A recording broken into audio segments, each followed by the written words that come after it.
Hello, and this is Skoggle with FOE Training Grounds, and this is our bottom lane series. Well, we're going to do an early laning phase, and it's going to be how to be aggressive in your lane and take advantage, zone, push to the tower, and lane control, zoning, warding are kind of the big features in this video.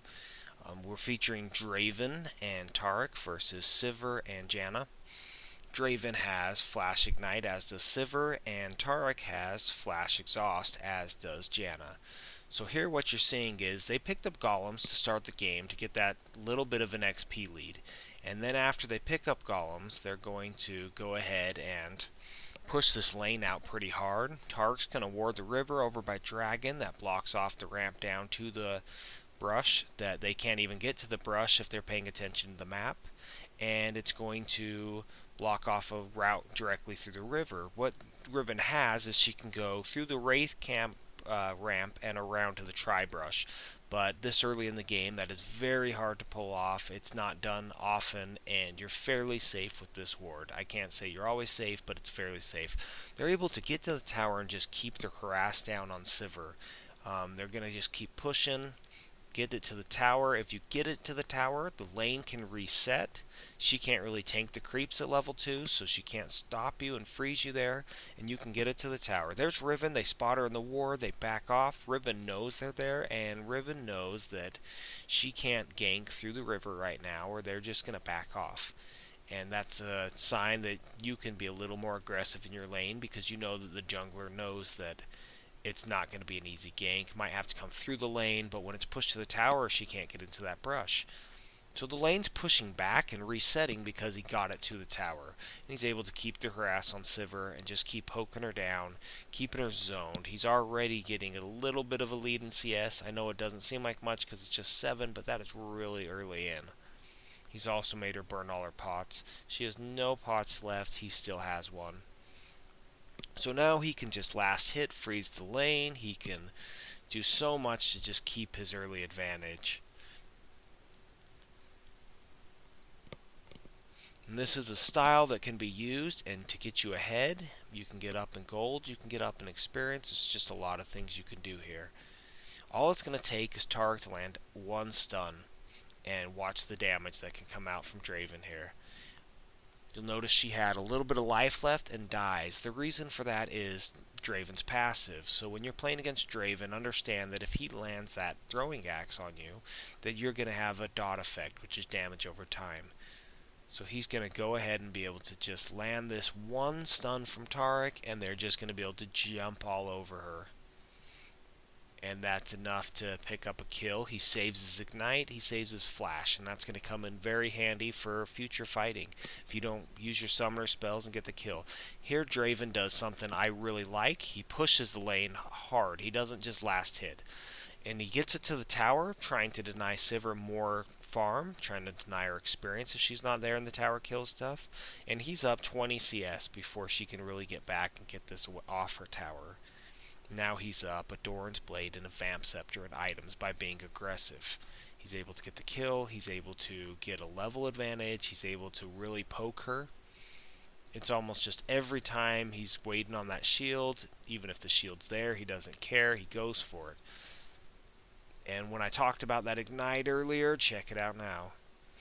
This is, we'll watch it again slower, just the one stun again, and she's almost full, and it doesn't matter. Just one stun here is able to start this up. Janna unfortunately uses our tornado already and hits Taric, which doesn't help her because the stun had already launched. And she thinks she's close enough to the tower, which Draven's positioning is very excellent for fighting near a tower. And the ignite goes down, the Janna shield goes off, and he picks it up. If he had used his ignite the first fight, he would not get that second kill, and now the snowball is on. He pushes to the tower again, just as hard as he can. He's going to get up by 30-something CS before she's even 230 CS, with 2 kills to 0, and really start snowballing this lane. This is the point, if you're the other team's jungler, you might even have to live with the wards and camp this lane, because you're going to have to make sure they don't get too far ahead. He's going to base. Sivir's going to come back, try to get a little bit of that CS back. A little bit of the XP. So the aggressive style and the safety of it was by having a ward in a very good spot for the side of the map you're on. You have to understand that's a factor as well. You have to understand what the jungler probably can or cannot do, and what you can get away with. If you can start winning trades, winning harass, winning poke, can you just continue on with it? And Tarek's going to make sure they can't even go in behind to the tri-brush now. There's really no way to get to that lane without getting an oracle as a pink ward coming straight through the tower, which you are easier to react to most of the time. Riven's going to be seen going through the ward again. They're just going to be able to easily walk away from that.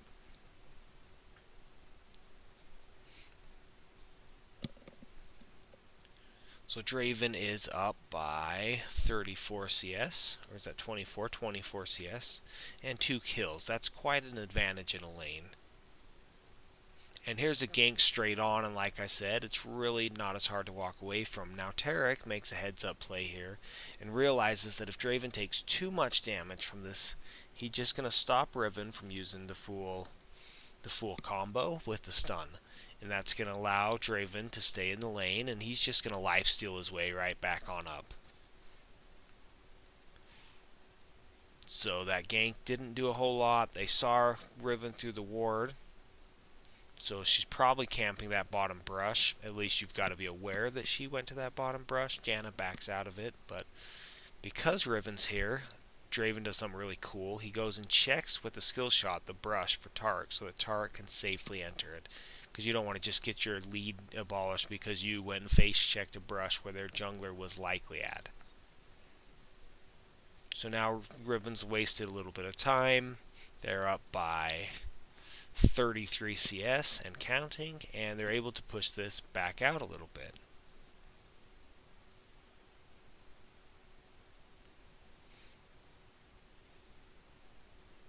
So Tarek's going to try to zone Sivir repeatedly, runs at her. She's got to back off. You got to be aware of that stun. You got to be wary of it. Draven's doing a lot of damage, and there the stun lands. So when the stun lands this time, you'll just watch the burst. I think that was 100 to 0 in just no time. Yep, 100 to 0. He's going to pick up level 8, adding a little bit of damage. Tarek lands the stun. Janna's nowhere to be seen, so you don't have to worry about her ult knocking you away. And you're just able to jump on and use your full combo because she got caught with the stun for a little bit. Excellent play. It's pushed to the tower. They're going to farm this creep wave because they know Sivir can't get here and stop it. And now another wave gets to the tower. I mean, Janna could take it, but you just denied Sivir gold and experience. And Draven needs a little bit more gold, so instead of sticking around in a position where he could get ganked, he goes, takes golems, and goes back, which is a very smart move. There's no reason to stand underneath a push tower, especially without your wards up. So 101 CS to 56, and Sivir is out, and the lane push is clear to their tower almost. Tarek's going to go ahead and tank and freeze the creeps for the most part, so that it's very easy for Draven to pick them up. And Draven was able to just focus on last hitting the couple under the tower, and it's a lot easier to have a couple under a tower than a big wave if you're trying to get them all. So Tarek's going to go around and just set up his warding again. And you'll notice that when he comes back, he's right behind Sivir. I don't know if they don't have a ward there or what, but you basically got ganked by your own lane by him just going around.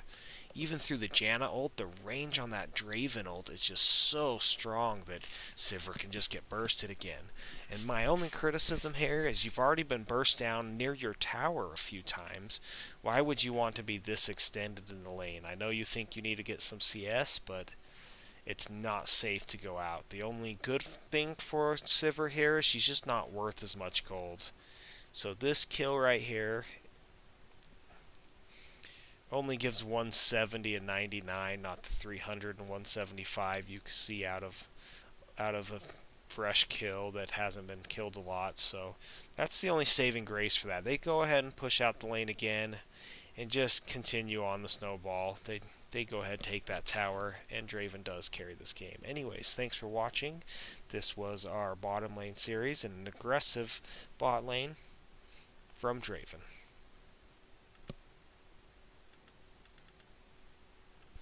Alright, Skoggle here, back with the review. For this game, we're going to talk about the points that happened and the key points and what we can do to lane aggressively and do it successfully. What happened in this game is, one, they started with the early jungle, and you can do the early jungle on the blue side. It's very common and fairly simple to just pick up the golems on the way to camp, unless your jungler starts red and wants those golems. It's a very safe one to take. The other thing you can always do if you're blue and they're a jungler that needs to take their own blue, so your purple side, their jungler needs to take their own blue, you can run up and steal the wraiths to start the game. With support going with you, or maybe your mid laner, it doesn't really matter. You can at least maybe take the big one if you don't take anything else, and that will give you some golden experience before you get to lane. It'll also counter jungle them a little bit, so if you have a really big suspicion or have some kind of knowledge that they're out doing their wraiths, and you want to kind of counter that play by not letting them get too far ahead in lane, you can go steal the wraiths from the blue side's wraiths, or you can go, if you're purple side and you have a red starting jungler, you can maybe take your wolves and just full clear it so you don't counter jungle your own jungler.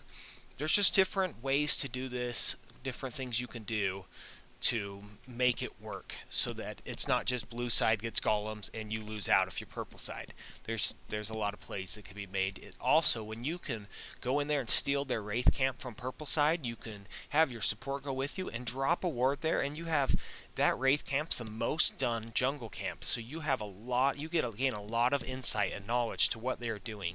Also, if you ward that wraith camp and you ward the dragon, you have very good coverage if you're paying attention to the mini map as to when you could possibly be getting ganked. You're fairly safe that way.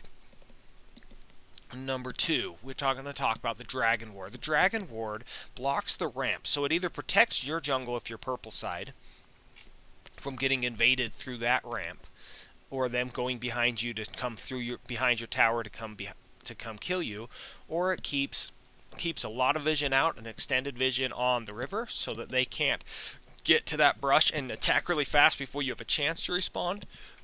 As long as you are paying attention to your mini-map and have decent map awareness, if not good map awareness, you can ward out by the dragon and get more advanced knowledge than warding that brush that's right by the lane. Because a lot of times, especially at lower elo, they don't sit in that brush and wait for a good time. They kind of just run through the lane and try to kill you. So if you're being aggressive, you can get caught that way, because they're going to come in full speed, and a good response from their bottom lane could get you on a 3v2 real quick. And that kind of ties right into 3, watching the mini-map. That's just what you want to think about, is not only do I have good wards out, and can I block off a lot of their ability to get to me very easily, but am I paying attention? If you can't pay attention, you need a ward closer to you. You need to ward that brush and the tri-brush, because then you'll see them standing in it. If you can pay attention and you have decent map awareness, or your support has good map awareness and is watching for you, it is a great idea to stick them out farther, because then you're helping your whole team. The extended wards will give mid more sight so that they have to ward more towards top, and then you could possibly get the top river, and wards win games. And if you can help your team ward, it gives them more motivation to ward. A lot of mids say, I can't ward everything, I'm just going to play a little safer, or I'm just going to kind of go with it and hope I don't die a lot. So you putting that ward, having your lane, your support, ward the race, can give some help to the rest of the team as far as warding goes. 4, lane reset. In this game, we saw it happen several times. What happens is, if you get the lane all the way to the tower will do a lot of damage and reset the lane and kind of push the wave back towards mid, or even towards your tower. So what this does is allows you to get really aggressive and get it all the way to the tower. If they can freeze it right outside their tower, you just stay extended and you're in a kind of a vulnerable situation. So it's a good idea to push when you can get it to the tower. They're going to lose last hits to the tower. It's really hard not to. And you're eventually just going to pull out ahead in CS just by pushing the lane and letting it reset, and pushing it and letting it reset. And if you're able to harass them while they're last hitting on the tower by doing it safely, you can make sure that you're staying ahead. And so when the lane resets, they don't want to trade with you because you're ahead as far as mana, as far as hit points go, as far as ability to just jump on and kill each other. You might even be able to fully engage. For instance, in this game, Taric lands a stun, they engage. That's pretty much their system. They wait for it, Taric stuns, they engage. Taric stuns, they engage again. That's how they trade, that's how they win. 5. Pushing to tower after a kill. This is very important in when you want to win, is when you get a kill, even if you just got the support, they can't 2v1 you. Their AD carry is in trouble. He can't just come at you. If you're in a position where you're not super low life after killing them, you want to extend that all the way to the tower before you base. If you base immediately, you'll come back and they have some lane control. If you push it to the tower, they're going to lose experience and gold, not just the gold from the last hitting, and they can lose a whole bunch of minions, and it will put you further ahead and create that snowball effect. And so you want to make sure that every time you get a kill, you push to the tower, or you take Dragon. If you can get an objective instead, you don't necessarily want to kill that tower till you feel like you're farmed enough. But if you could take an objective like Dragon or a blue steal or a red steal, that's also worth it after a kill. But if you want to go base, the best time to base possible is when you push to the tower, because you have time to now run out to the lane after buying before that lane gets pushed back to your tower and you're losing experience or gold by the minions getting to your tower. 6. Positioning at tower. What I mean by this is, in this game, Draven shows an excellent example of how to fight Sivir near the tower without taking a lot of tower shots.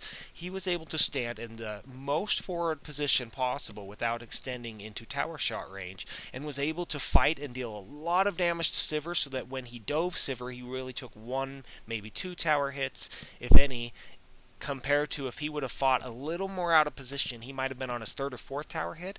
And if you know the way towers stack damage, their first hit on you does a little bit, you're going to live through it. The second one hurts a little more, the 3rd and 4th will ruin you. So you'll get that kill, but then the 3rd and 4th tower hits come in and finish you off, and even though they did almost nothing to you, you died to them. So if you learn how to position at a tower, a lot of people don't understand. They think that they're safe standing by their tower, and they think that they're going to get tower hits back on you in exchange for the damage they're taking.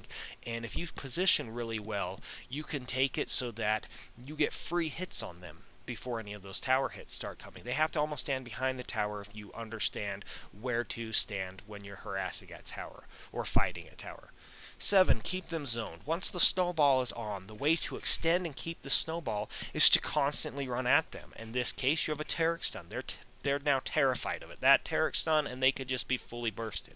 So what would happen would be that Taric was constantly trying to zone them, and then Draven, every time he didn't have a last hit, he was running it at Sivir. He was trying to say, not only do we want to deny you gold and make you not last hit, we want to deny you a little bit of experience. If we can get you out of range when a creep dies, then we'll get farther ahead. It's just a little bit at a time, and you just keep zoning them. Don't ever take that pressure off if you can extend and fight them and you have good map awareness and you can keep tabs on their jungler.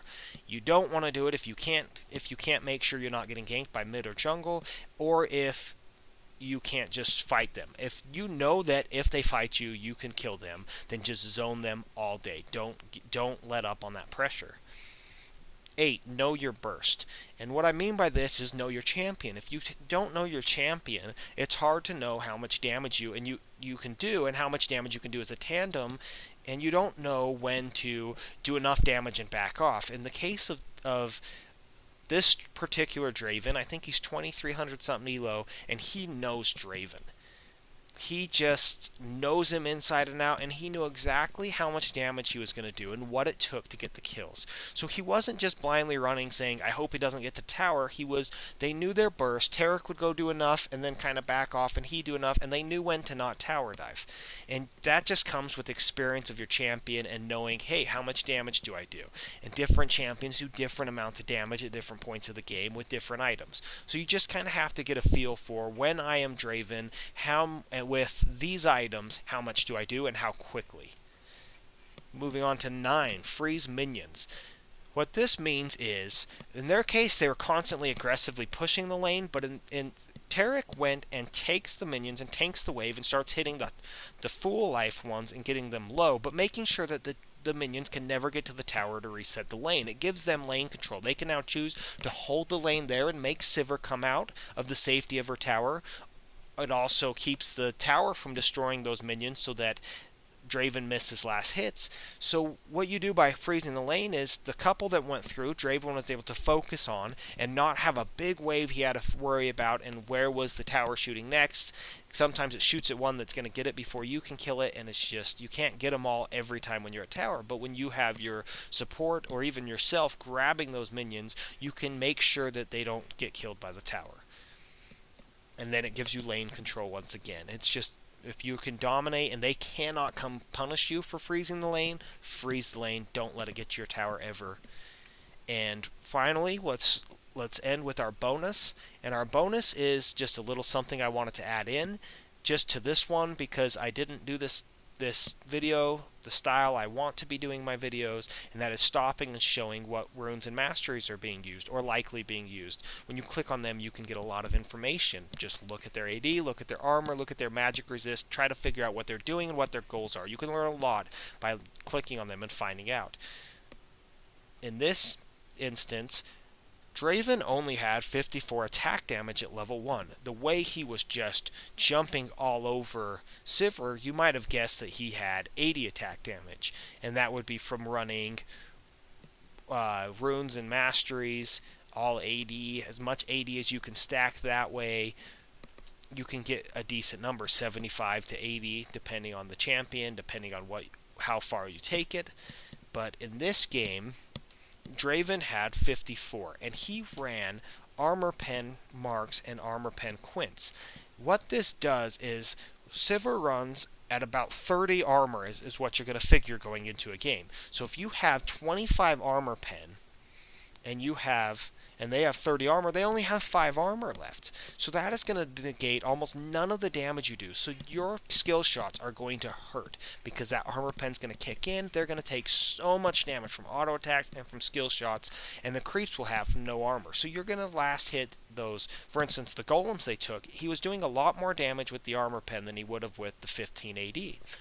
And then when he was harassing Sivir and trading, if your goal is to run in the lane and trade with the other laner, this is where armor pen, runes, and masteries really give you an edge. If your goal is to play a little passive and not feed and just get farmed, then you might want to run AD because then you're going to be able to farm and last hit really well, and you'll be able to take all those. In this game, Sivir had around 80 attack damage, and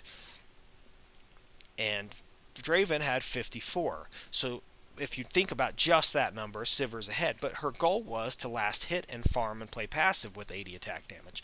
Where, on the other hand, you had Draven who said, I want to fight you.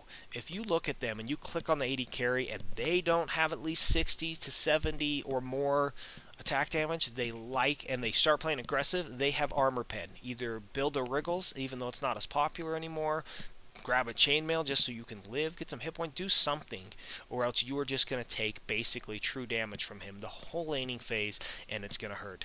Thank you for listening, and that will wrap up my content on the review. Take care.